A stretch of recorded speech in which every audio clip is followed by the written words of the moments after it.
Hello everyone, welcome to my channel. It's Kim here, and it is Saturday, and today I am doing arm's length art. Now I made a big mess because I was doing the photos for Facebook.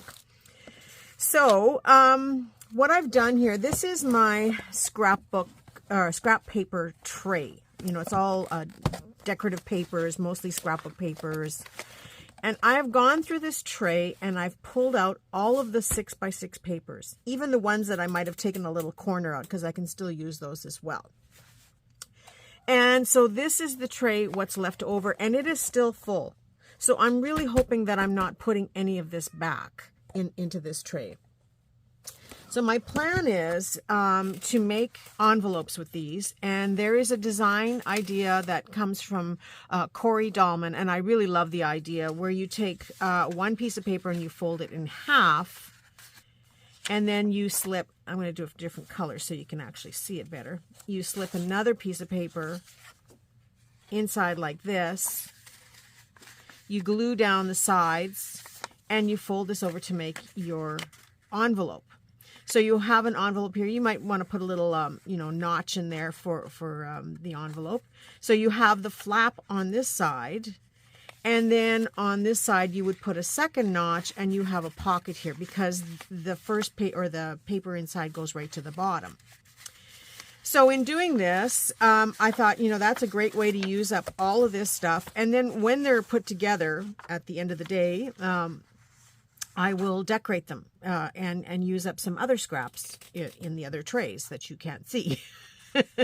So I'm really only working out of the 2 trays and now out of the 1, because this is my tray of napkins and tissue and, any kind of lightweight paper like mulberry. There's some dryer sheets in here, anything that's soft type of paper. And what I'm going to do is I'm going to back all of the white ones. There are some that are double-sided, but I'm going to back all of the white ones with this type of material so that there isn't any white showing through. So for each envelope, I need 2 pieces of paper, of course. So you can see by the stack here that I have quite a challenge ahead of me. And some of them are colored on the other side, although very few. Like these ones. So this would be perfect. But, depending on what I match it with, because that'll be the first thing I do, I will, I may have to do one sheet where I have to do the back and so on. And it's only because I don't want the white showing when the envelopes are all put together. So that is my plan for today. I'm going to get started with doing that, first matching them up, which ones I want together, and then putting the paper backs on them. So I've already posted in Facebook. You will see the basics there probably before you'll see the video.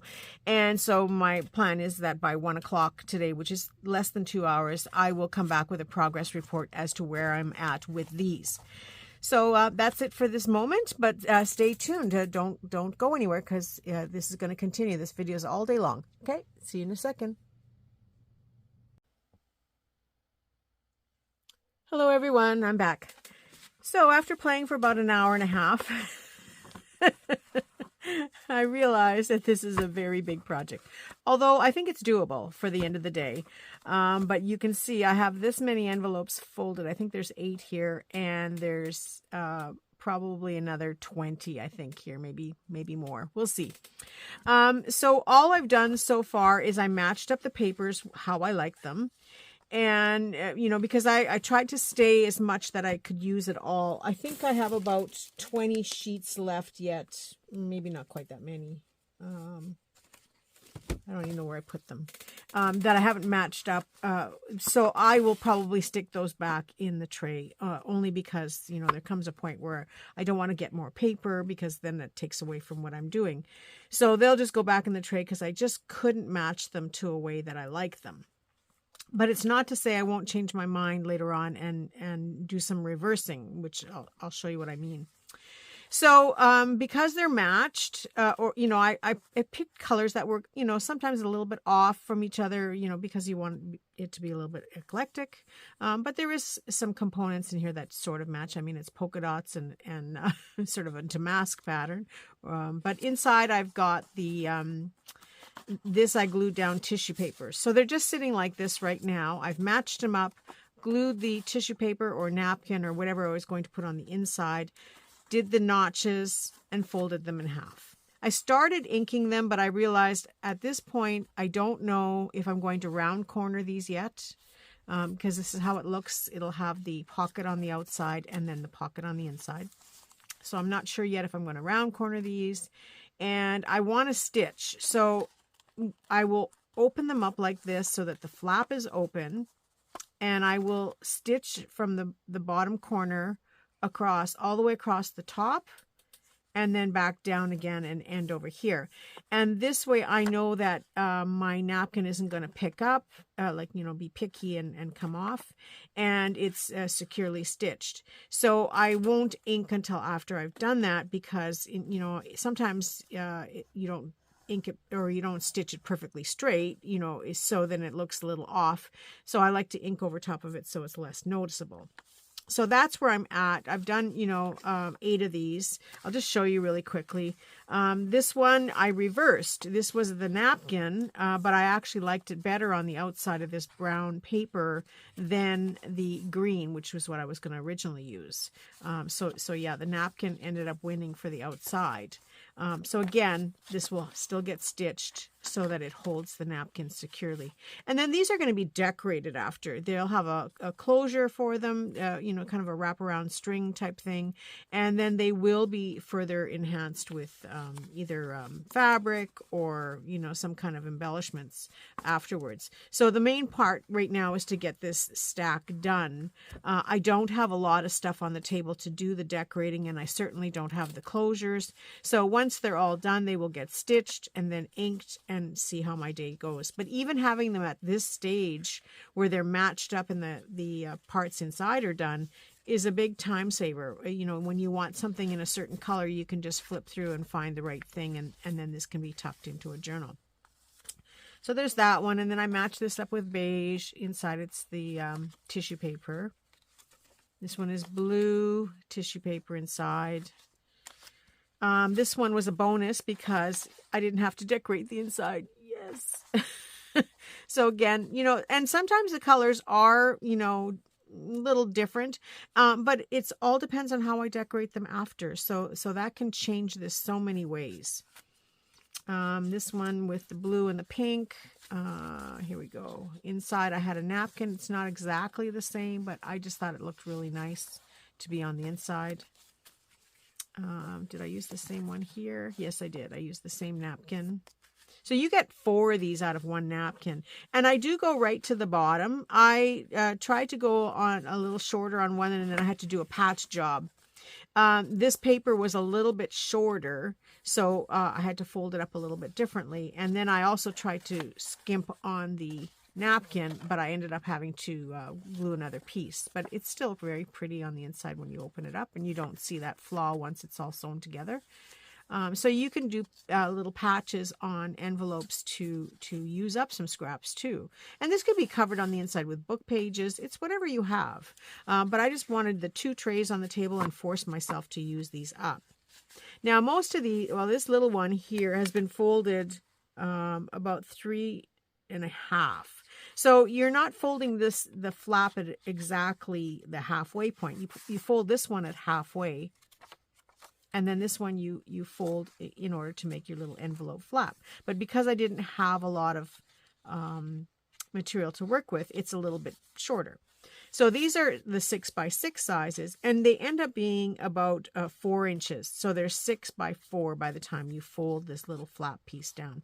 But so far they're coming along cute. I'm happy with them. They'll look nice with a little, maybe a postcard inside, or some note paper, and then some little ephemera tucked on in the little pocket here.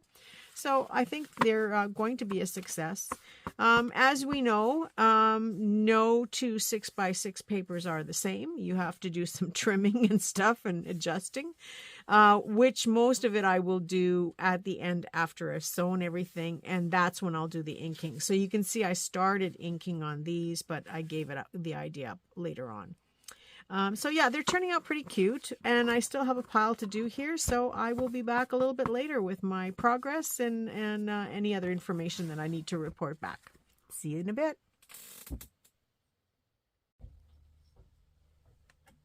Hello everyone, I'm back. Well, it is the next day. It is Sunday because I didn't quite finish last night. Kind of ran out of steam. So here is the results that I have. I have folded a total of 44 of these envelopes, which means I've used, out of that tray, 88 sheets of paper, if you can believe it. And on the ones that were white on the inside, I did line them with either tissue paper or a napkin. These are going to sit loose because I've kind of run out of steam to finish them. And also, I have to do some trimming and inking, and then I have to stitch them together. So they will sit in my, what I call my half-baked ephemera box. So that when I'm flipping through and I want things to fill a journal, I will come to them. So I did finish a couple of them just to see how they would look. And so this one, I've added a napkin on the inside. I collaged on here with just a piece of book page. All the stitching is done first and inked. And then I put this little piece of scruffy lace. This is actually... when I take apart a garment, sometimes there's so much where they not stitched, where they've serged. They've serged the edges or the seams, and it's nearly impossible to take apart. So I just cut close to this seam, and then I keep these for doing, shabby trims and stuff. So that's what I've added to here, was just the inside seam of a shirt, probably, and then a little scruffy piece for the brad. Now the brads, I have a jar here of, mixed nuts, and so I use those for stuff like this, just to hopefully clear them out one day. I do have lots of little brass brads, but I was too...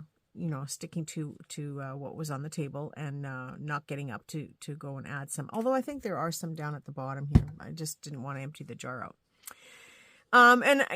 It complements. It's not, I don't normally use sparkly things, but it does complement. And so it's got the pocket on the inside, pocket on the back side. So, it can tuck into a journal. It's not too thick, maybe on the side pockets, on the... book cover pockets or something like that. Do I love these? No. They're so they're very generic to me. I like things a little bit more shabby and more random. So I find that, doing this is a struggle. I know lots of people like this kind of stuff, but for me it's hard to stay confined. Just follow the lines kind of thing.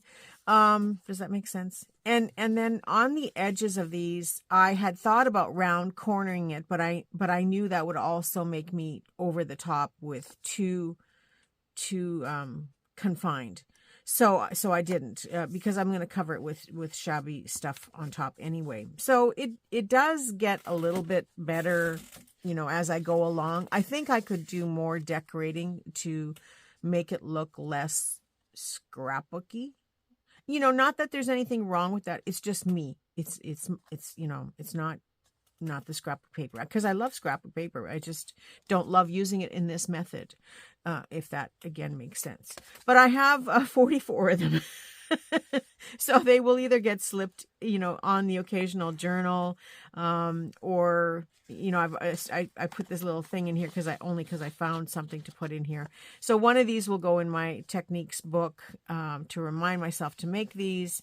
And the other one will stay with the envelopes, for a sampler to give me ideas of how I want to decorate them. If that's what I choose. I'm not sure. We will see. But yeah, they will go in the I call it half-baked ephemera, because I have ephemera that's finished, but I have a couple of boxes where I put all this stuff and it's partially done so that I can finish it to match a book if that's what I'm working on. And that sometimes is the deciding factor on how things get done, because if I'm working on a journal, then I have something specific as far as scraps that I use and things that I've been, incorporating into the journal. So when I come to something like this, then I can decorate it based on what I'm doing with the journal. And that's probably where I will enjoy it more. This random decorating and not knowing what I'm going to really do with it is a little bit harder to do, just because I need to have a project. So yeah, that's where I'm at with that. But it was 88 sheets of 6x6 paper. 88 sheets that came out of this tray. But look at the tray. It is now confined to the to the inside of this tray. So, and it's marked scrapbook paper. And this is where I put offcuts and weird things. And then these were, I still could have done more, but these were all sheets that I didn't really match up with anything. I didn't really like to take the ones that were here to match them up with anything. So I figured, you know what, just leave them. If you're struggling that much to match them up together, it's not going to work. So I just stuck them back in here, but at least now it is under the top of this. So it's containable. And my plan is to continue to work on this and get it down even further. So as for the napkins, I didn't use one entire napkin. I still have a piece left of this one. I didn't use a lot of napkins. I think I used 2 different ones. I don't know which one, but I did use a lot of tissue paper that was in here. Sadly, though, it's a tissue paper. Sorry, I'm just trying to tuck this in. It's a tissue paper that I use all the time. This one, I do sell this in my coffee shop if you're ever interested. I love this tissue paper. So it is one I use all the time. So I know it will be my go-to, and I will probably go get a couple more sheets to put on top of here eventually, when I'm working on another project. But there are a lot of little offcuts that I can use, stuff that I would use even to decorate these envelopes, depending on the color, of course. So, something like this, I will probably add a piece of this on top. And then some lace and trim and things. But it depends on, again, when I'm going to use it. So yeah, it was a good project to clear out these trays a little bit. Not that I really made much of a dent in this one, but we will work on napkins another day to get that done.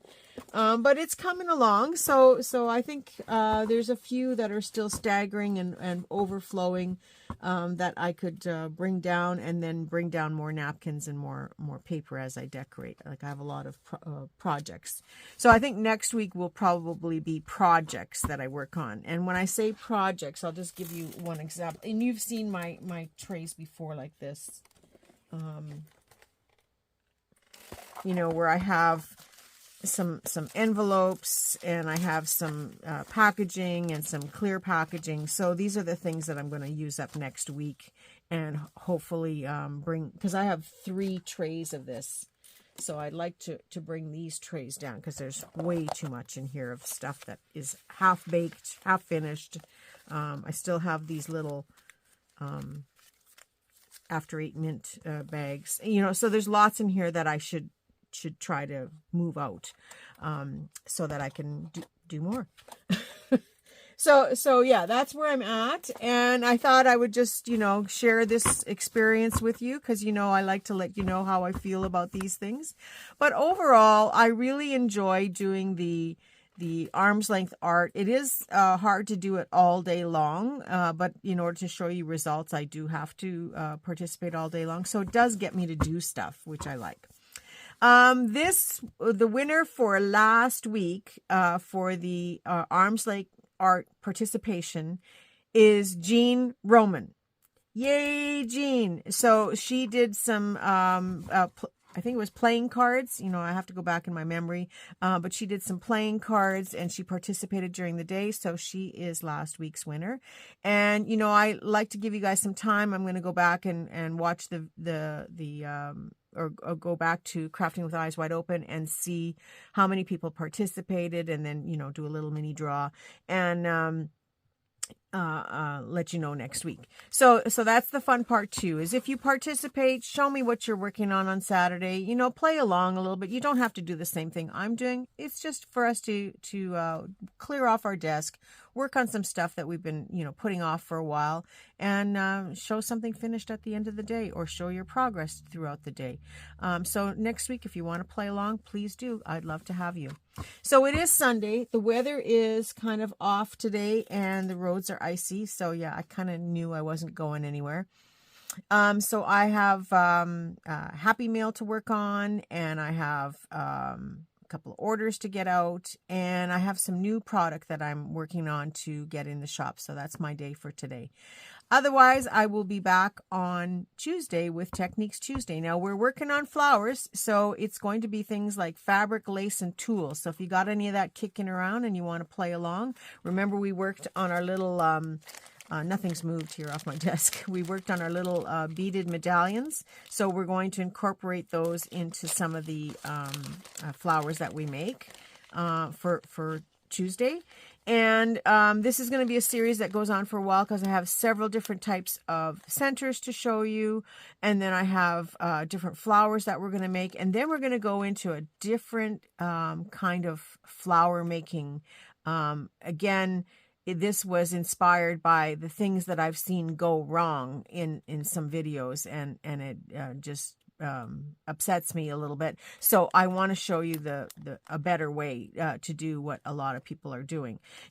So anyway, that's my little spiel, and I will be back online for Tuesday. You know, if I have time, I will throw something together of what I've done for the last couple of days, but we will see.